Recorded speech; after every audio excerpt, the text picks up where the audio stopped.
Hello students, today's topic is pressure measurement using mercury manometer.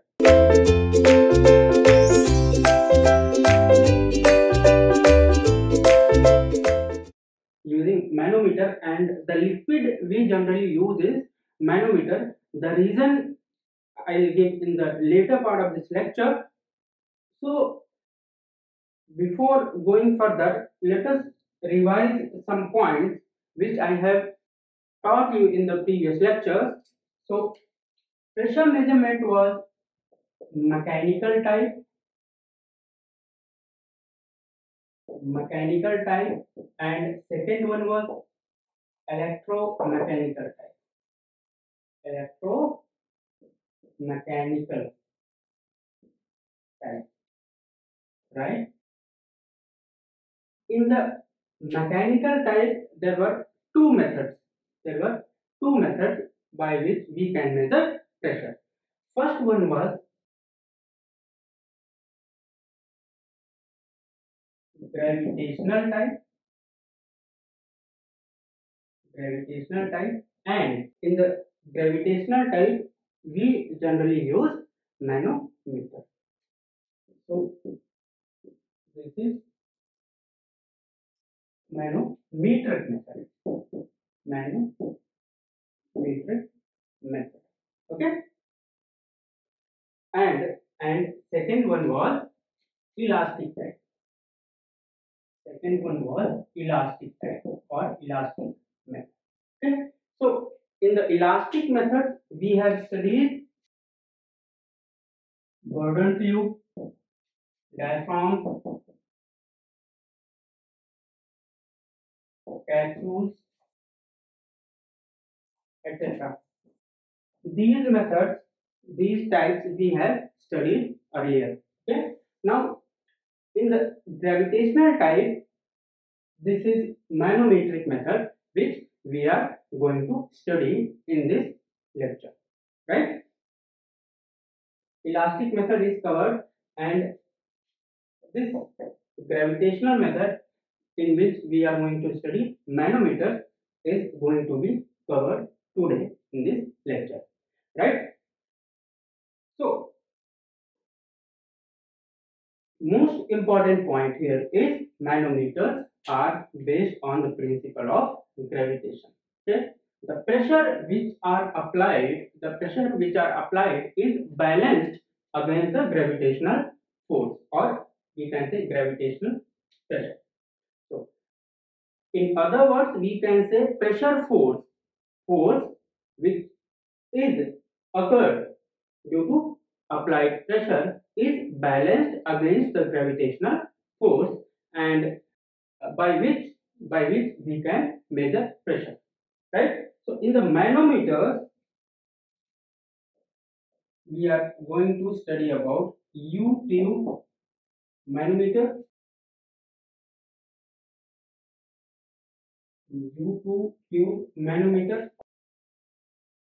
well type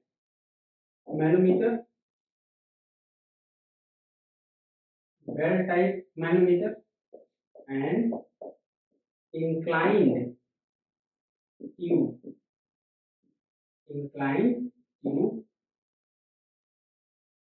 manometer, right? So there are three types of manometers which we are going to study. These are U-tube manometer, well type manometer, and inclined tube manometer. Okay, so let me write this point. These are self balancing type in which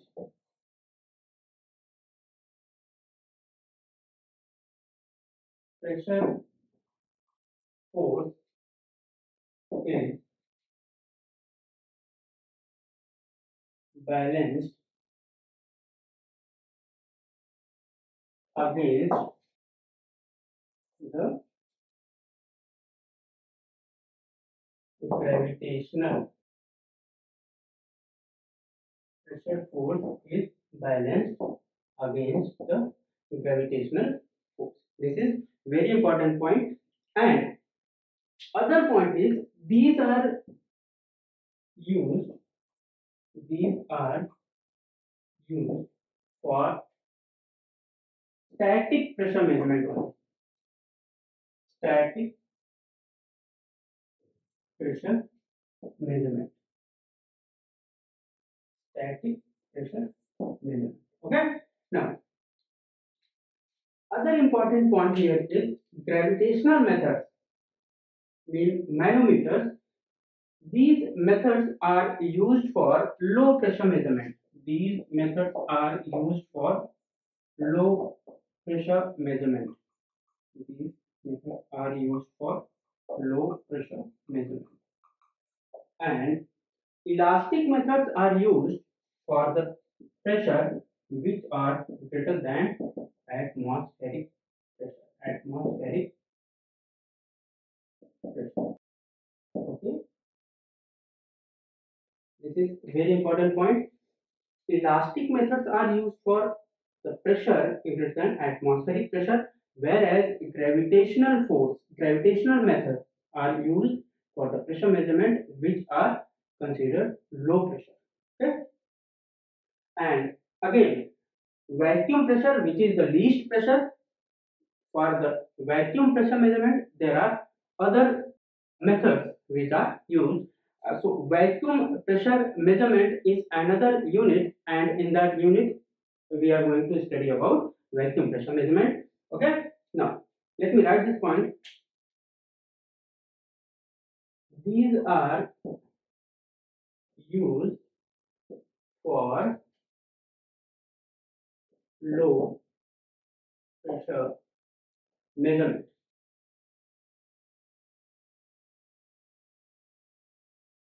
These are used for low pressure measurement. Okay, now let me discuss about the working principle here in the case of U-tube manometer, or for that matter any manometer. Okay, so let us suppose a manometer here. Construction is like this. This is two tubes which are transparent. Two tubes which are transparent, and in this tube, a liquid is filled. A liquid is filled. So let us suppose this is the liquid which are filled in the tube. Now you have U-tube manometer, for example, and in this a liquid is filled, and that liquid must be mercury, or the liquid properties should be such that it has low viscosity. Let me write the properties of the liquid which is filled in the manometer. Properties of the liquid. Properties of the liquid. Okay. First property should be the viscosity. Viscosity of the liquid which is filled in the manometer should be of low viscosity. Low viscosity. Second property of the liquid which is filled in the manometer should be of low surface tension. Surface tension of the filled liquid must be low. Low surface tension. Low surface tension. Third property should be the thermal coefficient of expansion of the filled liquid, such as mercury, should have very less. So thermal coefficient of expansion should be low. Should be low. Okay. Thermal coefficient of expansion should be low. Fourth property should be the density of the liquid which is filled in a manometer should have less density. Okay. density which is represented as rho, rho should be low.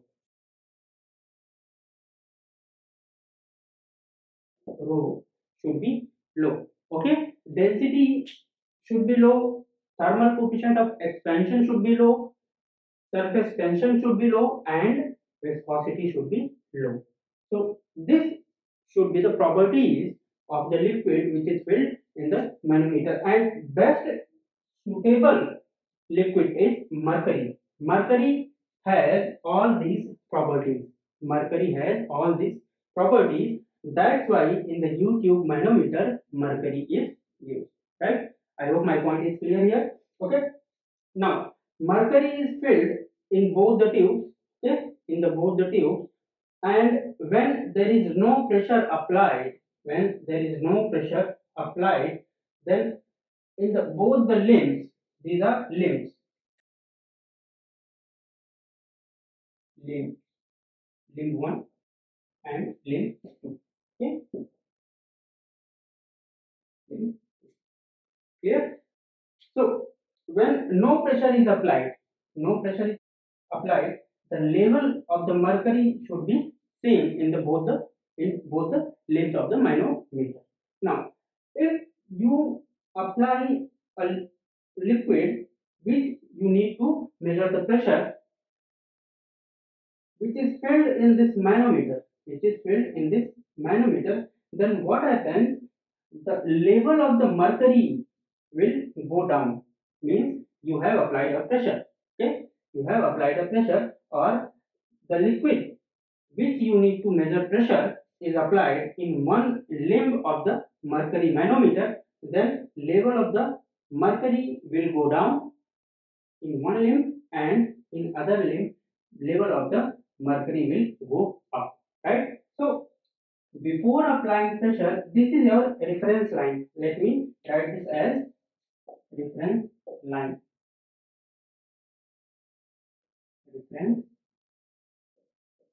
line. Okay, this is your reference line. So when you fill a liquid which you need to measure pressure, then level of the mercury in one limb go down. For example, shown in this figure, the level of the mercury in limb 1 will go down by an amount H1, and in another limb the level of the mercury goes up by an amount H2. Then what will be delta H? What will be delta H? Change in height. Change in height will be H1 plus H2. Change in height will be H1 plus H2. Okay. Now we know the formula P, pressure. How will you measure pressure? P will be equal to rho G and delta H. Rho G and delta H. Rho G and delta. Okay. P is equal to rho G into delta H. Okay. Or simply you can write H. Simply you can write H. Here H is change in height. H is change in height. So here H is your output and P is your input. Pressure you are applying as an input which you need to measure, and by applying pressure you are creating a difference in the height of the mercury column. Okay? Difference in the height of the mercury column. So delta H or H is your output. Okay. So let me write this. P is equal to rho G H. P is equal to rho G H. Rho G H. I hope my point is clear here. Okay. Now H is your output. H is your output and P is your input. P is your input. Right. So if you need to calculate sensitivity of this instrument, sensitivity of this instrument S, sensitivity S is nothing but change in output divided by change in input. This is what is sensitivity, right? Okay, so delta output means change in output. Change in output means delta H. Change in output means delta H, and change in input means delta P. P is your input here. Clear? Okay. Now we know that P is equal to rho G H, or delta P is equal to rho G delta H. Clear? My point is clear here. Okay. Now delta P is equal to rho G H. If you need to calculate sensitivity from this formula, then S will be equal to delta H divided by delta P. Delta H divided by delta P. Now delta H divided by delta P will be equal to 1 upon rho G. This is the sensitivity of the lithium manometer, 1 by rho G. Okay. From here you can observe that G is constant. G means acceleration due to gravity. G means acceleration due to gravity, and rho is a variable quantity. So G is a constant quantity, and the value of G, everybody knows, G is equal to 9.8 meter per second square. G is equal to 9.8 meter per second square, and rho is the density of the liquid which is filled in the manometer. Rho is the density of the mercury, density of the liquid, density of liquid which is filled in the manometer. Okay, this is not the density of the liquid which pressure you need to measure. This is the density of the liquid which is filled in the manometer. So if value of rho is less, if value of rho is less, then what happens to sensitivity? G is constant, right? G is constant. So for your clarity, let me write this as S will be proportional to 1 by rho. Sensitivity will be proportional to 1 by rho. So if rho is less, then what happens to sensitivity?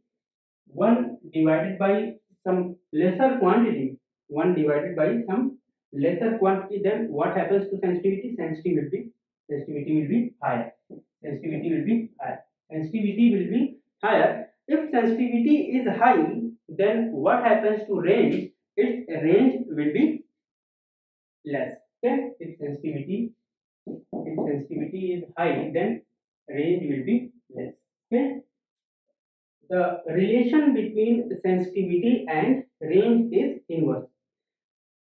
As the relation between sensitivity and density is inverse, similarly the relation between sensitivity and range is inverse. Okay? If sensitivity is high, then range will be less, and vice versa is also true. Okay? If density is high, if the density is high, then what happens to sensitivity? Sensitivity will be low. Sensitivity will be low. Okay? Sensitivity will be low, and range will be high. Range will be high. Okay? So there is inverse relation between rho f and range. Okay? There is inverse relation between density and sensitivity, and there is inverse relation between sensitivity and range. Okay, clear point? Now this arrangement is preferred. This arrangement is preferred. We need to obtain high sensitivity. We need to obtain high sensitivity. If sensitivity will be low, then there is problem. The instrument will not respond to lower pressure. But the instrument which is your mercury manometer is used for low pressure measurement. That's why this arrangement, higher density, lesser sensitivity. Higher density means lesser sensitivity. If this is the arrangement, then this arrangement is not preferred for low pressure measurement. If the measurement quantity is very low, then you need to use high sensitive instrument. That's why first arrangement, this one is preferred. Okay, this one is preferred. Now we know that delta P is equal to rho g delta h, rho g delta h. Okay, now there is a catch here. Okay, let us suppose the pressure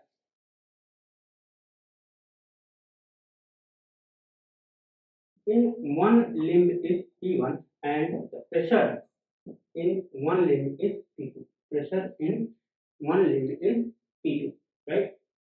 So delta P means P1 minus P2, P1 minus P2. Delta H is your output, that is change in height, and that was H1 plus H2. H1 plus H2. Okay. Here delta P is directly proportional to delta H. If you are using a fixed liquid which is filled in the manometer, then delta P is directly proportional to delta H. Delta P is directly proportional to delta H, right? For example, let me explain this a bit more.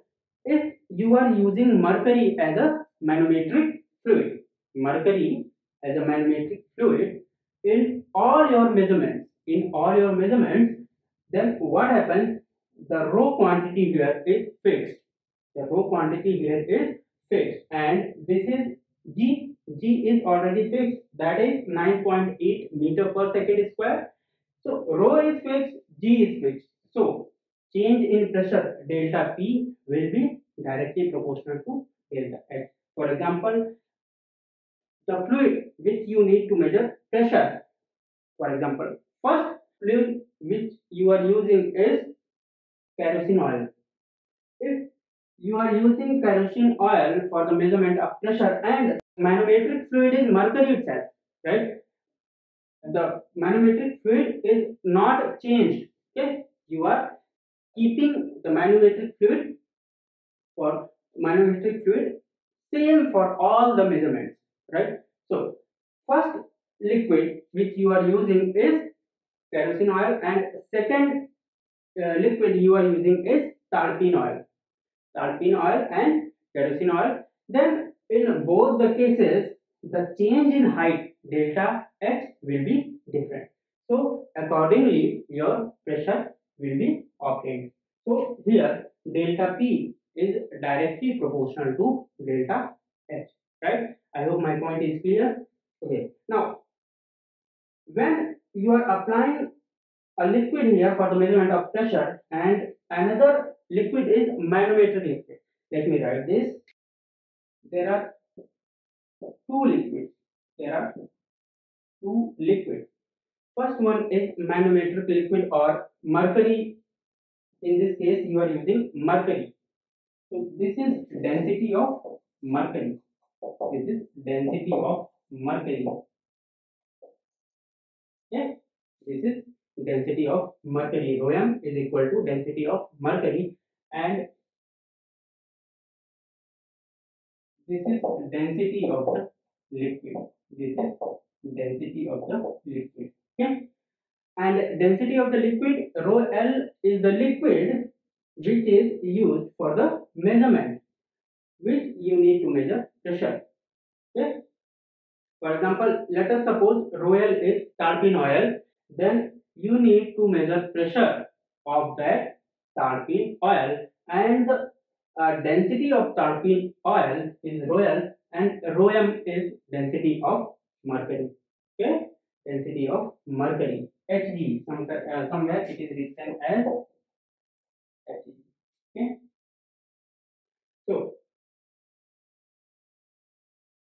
pressure in one limb, pressure in one limb is P1 plus P1 plus. Now, using Archimedes principle here, using Archimedes principle, there is a pressure force when you apply it, which is due to this pressure of tarpon oil. For example, let us suppose you are using tarpon oil, right? So P1 is the pressure force of tarpon oil, and there is a force which is applied due to the drag force of tarpon oil, due to the drag force of tarpon oil, that will be rho L, rho L into G into H, rho L into G into H is equal to, now let us suppose P2 pressure is applied in this limb, P2 pressure is applied in this limb, P2 plus rho m, rho m into G into H, rho m into G into H, rho m into G into H, where rho m is density of mercury. Now P1 minus P2, P1 minus P2 will be equal to, P1 minus P2 will be equal to rho m minus rho L, rho m minus rho L into GH, rho m minus rho L into GH. So this is your exact formula of the U2 mercury manometer. This is your exact formula of the U2 mercury manometer. Okay, U2 mercury manometer. P1 minus P2 is equal to rho m is the manometric liquid density, rho L is the liquid which is filled in the mercury manometer, means the liquid which you need to measure pressure. Okay, so rho m minus rho L into G into H. This is your exact formula. Okay, so if P2 is 0, if P2 is 0, there is no pressure applied on another limb. There is no pressure applied on another limb. P2 is 0. Okay, so if P2 is 0, if P2 is 0, P2 is 0, then the measured pressure is gauge pressure. Then measured pressure is gauge pressure. Okay, gauge pressure. P2 is 0, then measured pressure is gauge pressure. If P2 is some value, means you are applying some pressure on another limb. If P2 is some value, then what happens? The measured pressure is differential pressure, because you are measuring P1 minus P2. You are measuring P1 minus P2. Then measured pressure is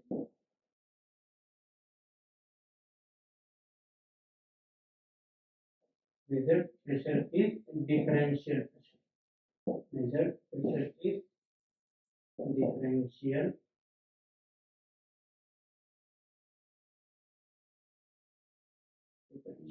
pressure, right? If P2 is vacuum, if P2 is vacuum, then what will be the measured pressure?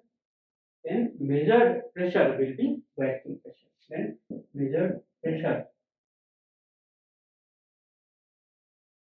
will be vacuum pressure. Okay, measured pressure will be vacuum pressure. Now, if you need to measure atmospheric pressure, if you need to measure atmospheric pressure, then the name of the instrument will be barometer. If you need to measure atmospheric pressure, then name of the instrument is barometer. Name of the instrument is barometer. And let me show you the arrangement for the measurement of atmospheric pressure.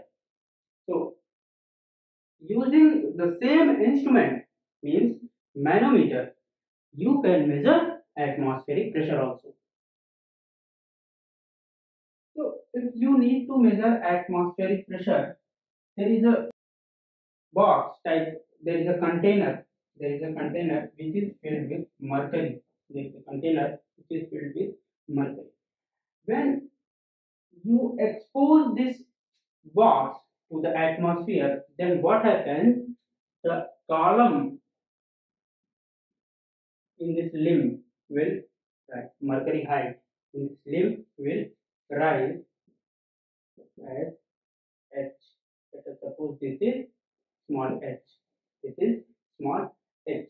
Now the pressure will be P is equal to rho g h. P is equal to rho g h, and rho is the density of the mercury. Rho is the density of the mercury. So this is very basic type of mercury manometer. This is very basic type of mercury manometer, and it is known as barometer. It is known as barometer. Barometer means the instrument which is used for the measurement of atmospheric pressure. Point is clear? Okay. So when there is no atmospheric pressure, then the height of the mercury will be in the reference line here. Mercury height will be here. As soon as you expose this instrument to the atmosphere, the column of the mercury will rise in this tube. Column of the mercury will rise in this tube, and by this formula P is equal to rho GH, you can measure pressure, and that pressure will be atmospheric pressure. Okay. Now, problem of the mercury manometer. Problem in the U-tube manometer. Limitation. Limitation of the U-tube manometer. First, we have studied earlier in the starting of this lecture, that was this is used for static pressure measurement only. Mercury manometers are used for static pressure measurement only. So first limitation is used for static pressure measurement. Static pressure measurement. Second limitation you can write, its handling is very difficult. Its handling is very difficult. Handling is difficult. Okay? Handling is difficult. Third limitation is it is used for only low pressure measurement. Used for low pressure measurement.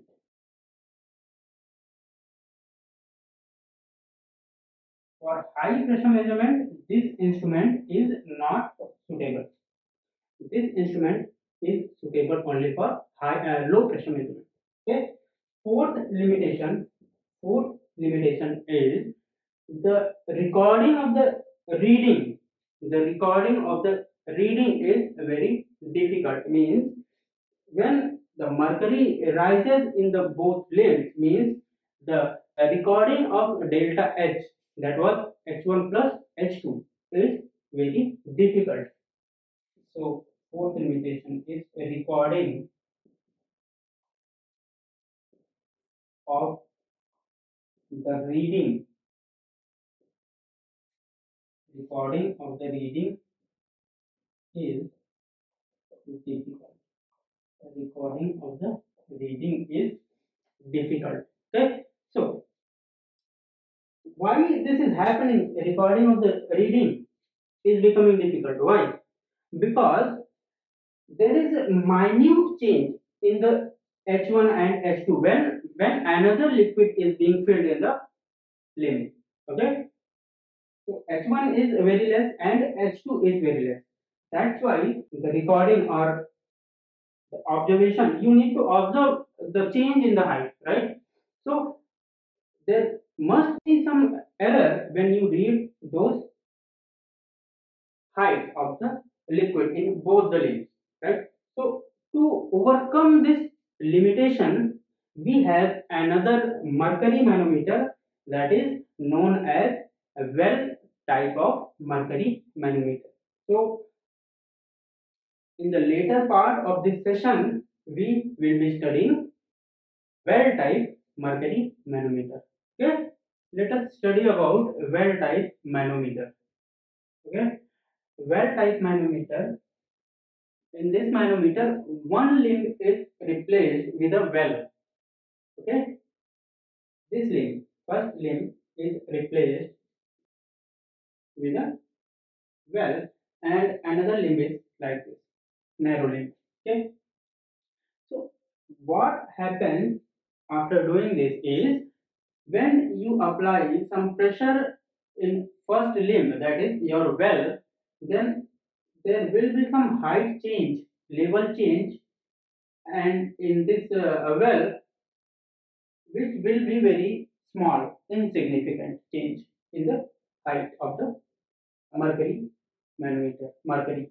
Okay, and in other limb there will be significant change. There will be significant change because this limb is very narrow. Okay, if for example, if you apply pressure, or if you connected this part of the mercury manometer to a liquid which you need to measure pressure,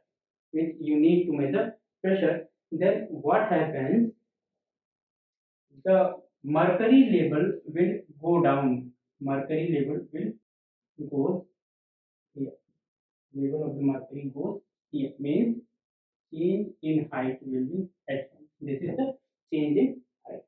Now, in another limb, if in this limb change in height is very narrow, then in another limb the change in height H1 will be not equal. The change in height in this limb will be greater than H1. Okay, greater than H1. So the new height in the narrower limb will be what? And this is your reference line. This is your reference line. Okay, this is your reference line. So change in height in another limb will be H2, and which is significant change. In this, well, the change in level of the mercury will be insignificant. If the change in this limb or in this well will be very less, then change in level in this limb will be significant. Okay. Now, reading becomes more easier. Reading becomes more easier in the well type manometer. Now, the volume displaced of the liquid, now there are two parameters here. A1 is the cross sectional area. A1 is the cross sectional area of the well. A1 is the cross sectional area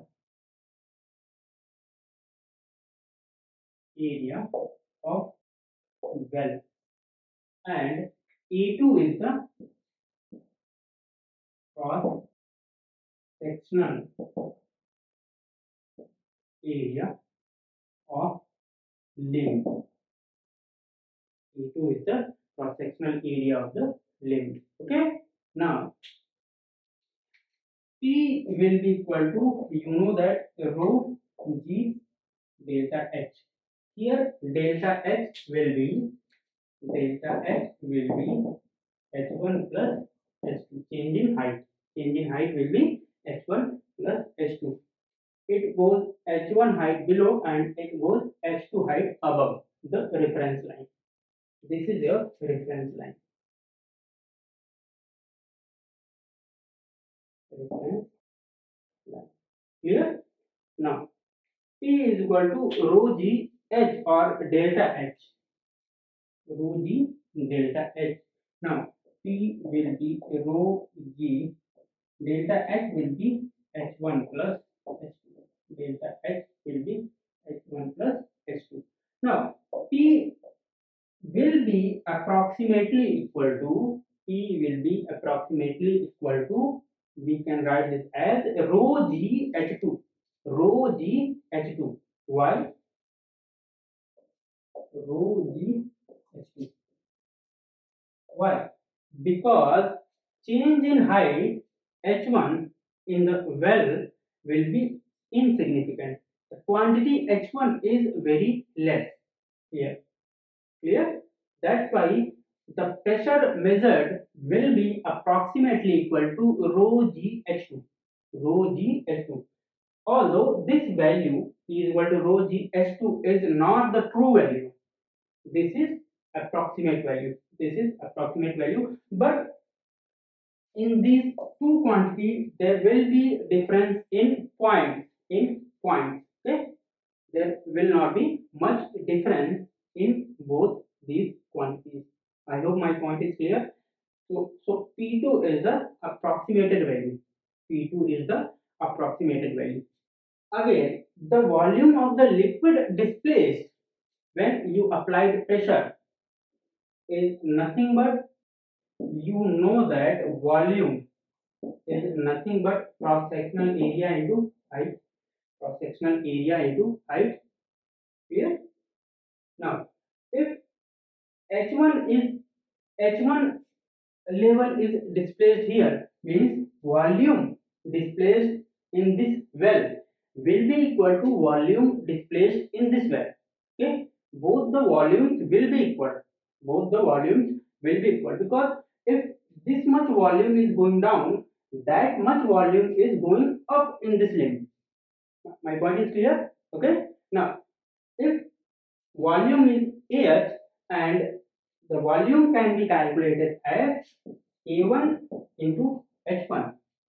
Volume displaced in the well will be equal to, this will be your same volume which was displaced in this well, right? So A1 H1 will be A2 H2. A1 H1 will be equal to A2 H2. So volume will be same. So if you are not measuring H1, if you are not measuring H1, then what happens? P will be equal to rho g H1 plus H2 is the formula, rho g into delta H. Now, if you are not measuring H1, then you are only measuring H2. Okay. Why you are not measuring H1? Because the change in the level is very small. Change in the level is very small. Okay. So the measurement of this level is very difficult. Measurement of this level is very difficult. On the other hand, the measurement of the level, change in level, is significant.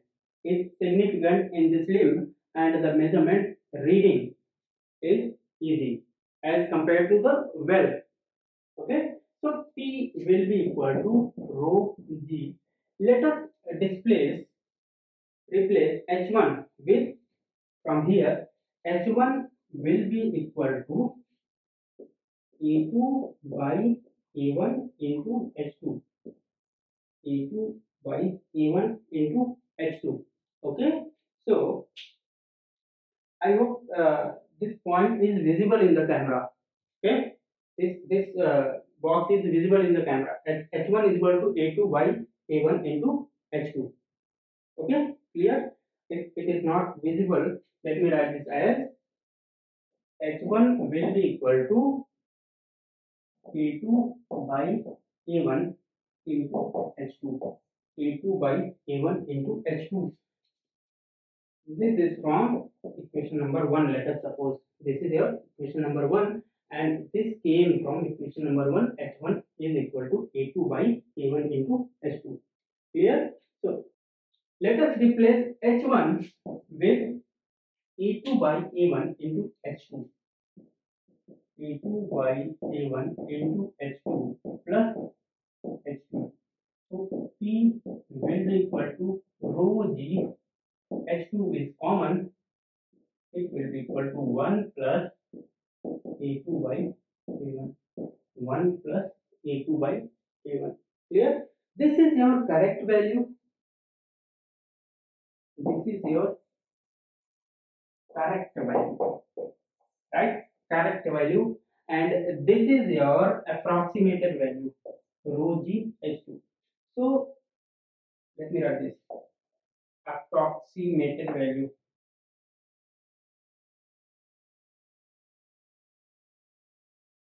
This is your approximated value. If this is your approximated value and this is your correct value, then there must be some difference between these two values and there will be some error because you applied approximation there. Okay, so what will be the percentage error? What will be the percentage error in this case? That is equal to measured value minus true value divided by true value into 100. This is the formula. Measured value minus true value divided by true value into 100. So this is your measured value or approximated value. This is your true value. This must be your correct value, right? So measured value is rho G H2 rho G H2 minus rho G H2 in bracket 1 plus A2 by A1 divided by your true value is rho G H2 rho G H2 1 plus A2 by A1 into 100. So if you solve this expression, you will get percentage error if you have applied approximation. If you haven't applied approximation, then you are absolutely correct, right? So now in this case, let us suppose we have applied approximation, and if we have applied approximation, then there will be some error and that percentage error will be calculated like this. And in the exam, in the objective types of exam, for example GATE, you don't have much time to derive this formula. So once you have solved this particular expression, you will get a smaller expression and maybe you are able to remember this, right? So rho G H2 is common in both, in the numerator and denominator. Rho G H2 in bracket 1 minus and this will be A1 plus A2 divided by A1 plus A2 divided by A1 A1 plus A2 divided by A1, right? Divided by rho G H2 is common here also. So rho G H2 divided by 1 plus A2 by A1, 1 plus A2 by A1, right? So this is cancelled out.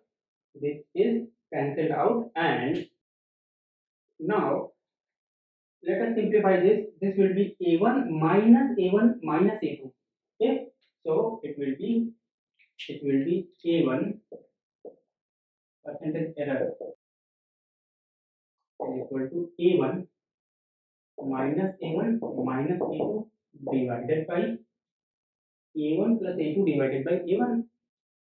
So A1 plus A2 divided by A1, and A1 from here and here will be cancelled out. Okay. So it will be into 100 will be equal to minus A2 divided by A1 plus A2 into 100. This is your percentage error. This is your percentage error in the case of approximation. In the case of approximation. So this is your well type manometer. Another type of the manometer is inclined tube manometer. Inclined tube manometer. Why the requirement of inclined tube manometer? If you had well type manometer. This is your homework question. This is your homework question. Why inclined tube manometer when you have well type manometer? Okay.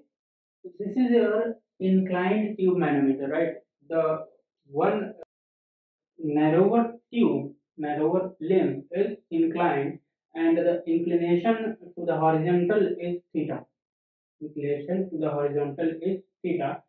This is your reference line, means when no pressure is applied, then level of the mercury in the well is this, and in the inclined tube is this, right?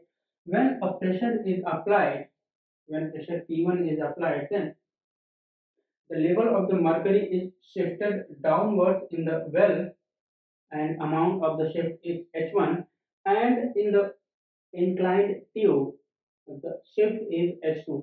Inclined tube, the vertical shift is H2, whereas length shifted length in the inclined tube is L. Shifted length in the inclined tube is L. Why inclined tube is used? Because it is suitable for low pressure change. Suitable for low pressure change. Low pressure change. And inclined tube manometer is suitable for higher sensitivity, means it gives higher sensitivity. It offers it offers higher sensitivity. It offers higher sensitivity. That's why inclined tube manometer is used. Inclined tube manometer is used. Cross-sectional area of the well is A1. Cross-sectional area of the inclined tube is A2. Okay, and shifted levels are H1 and H2 respectively. Length shifted is L. Theta is the angle of inclination to the horizontal, right? So volume of the liquid shifted will be equal to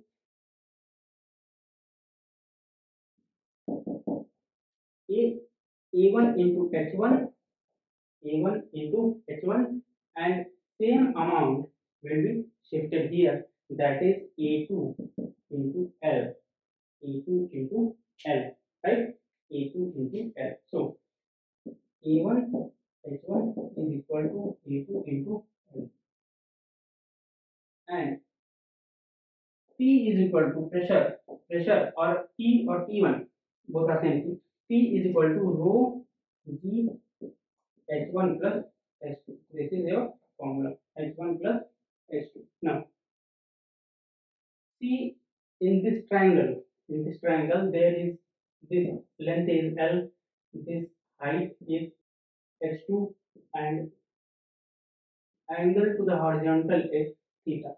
Angle to the horizontal is theta. So what will be sine theta? Sine theta will be equal to H2 by L. H2 by L. Okay. So H2 will be equal to L sine theta. H2 will be equal to L sine theta. Right? Now, if we are using approximated value, means change in this level H1 is negligible. Change when you apply pressure, change H1 will be negligible. You can neglect H1. Then what will be your pressure measured? P will be equal to rho G H2, rho G H2, and H2 is nothing but L sin theta. H2 is nothing but L sin theta. So here P will be equal to approximately equal to rho G L sin theta. Rho G L sin theta. This is your measured pressure. Now, if you are using true value, means you are not applying approximation, in that case there will be some error as compared to this value because you are applying approximation here. Now, if P is equal to rho G H1 plus H2, then what happens? Rho G H1, you don't need to write H1 because reading H1 is very difficult. Why difficult? Because change is very minute. Change is very minute with reference to this line, right? So we don't need to measure H1. In other words, we need to measure L because there is significant change in L. Okay, so from this equation, A1 H1 is equal to A2L, change in volume. H1 will be equal to A2 into L by A1. This is equation 1, let us suppose. So H1 will be equal to A2L by A1. A2L by A1, and H2 is nothing but L sin theta. H2 is nothing but L sin theta.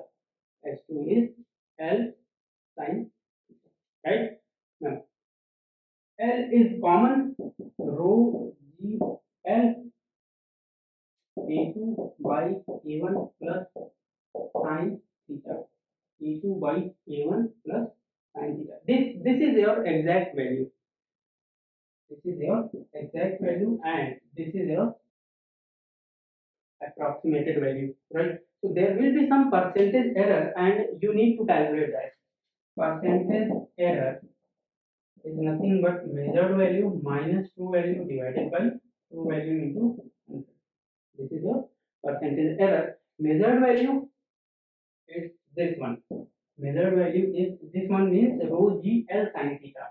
Rho G L sin theta minus true value is rho G L A2 by A1 plus sin theta.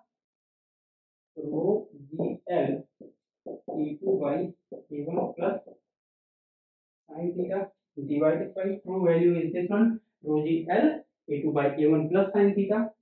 Rho G L A2 by A1 plus sin theta. Rho G L A2 by A1 plus sin theta. So we can get common rho G L sin theta minus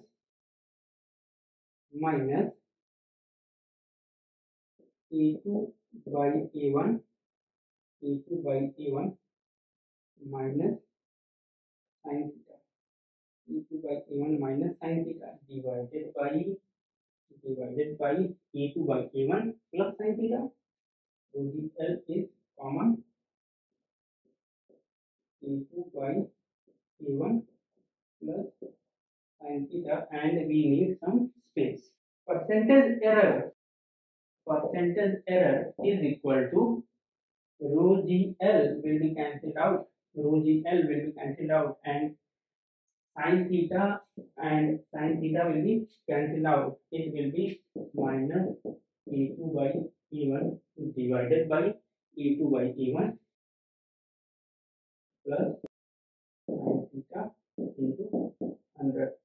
A2 by A1 plus sin theta into 100. This is your percentage error.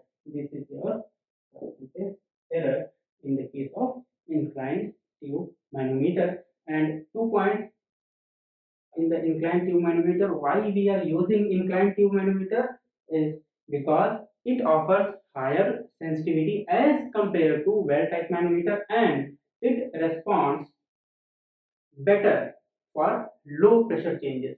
It responds better for low pressure changes. So this is all about your inclined tube manometer, and for that matter all the manometers.